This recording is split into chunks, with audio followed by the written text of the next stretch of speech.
کیا ہم چاہتے ہیں ہمارے نبی کے ہاتھوں سے جنت میں داخل کر دیا جائے؟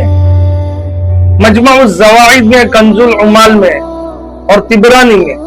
یہ روایت موجود ہے جس کا مفہوم ہے، ایک افریقی صحابی حضرت منذر رضی اللہ تعالیٰ عنہ فرماتے ہیں کہ میں نے رسول اللہ صلی اللہ علیہ وسلم سے سنا کہ جو بندہ رضیت باللہ ربا وبالاسلام دینا وبمحمد نبی صلی اللہ علیہ وسلم اس دعا کو پڑھے گا، اللہ کے رسول صلی اللہ علیہ وسلم نے فرمایا کہ میں اس کو ہاتھ پکڑ کے جنت میں داخل کر دوں گا۔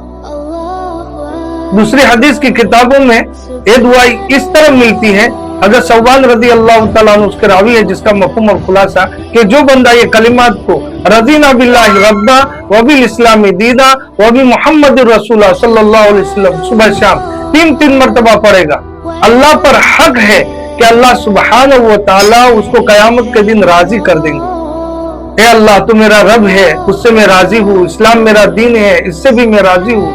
محمد صلی اللہ علیہ وسلم تیرے رسول ہے، اس سے بھی میں راضی ہوں۔ خود بھی پڑھے، اپنے بال بچوں کو، اپنے اہل و عیال کو بھی یہ دعا سکھاوے، ایمان تازہ ہو جائے گا اور اسلام پر، دین پر اور رسالت پر پختگی آ جائے گی، اور لوگوں تک شیئر ضرور کریں۔ اللہ ہم سب کو عمل کی توفیق عطا فرمائے۔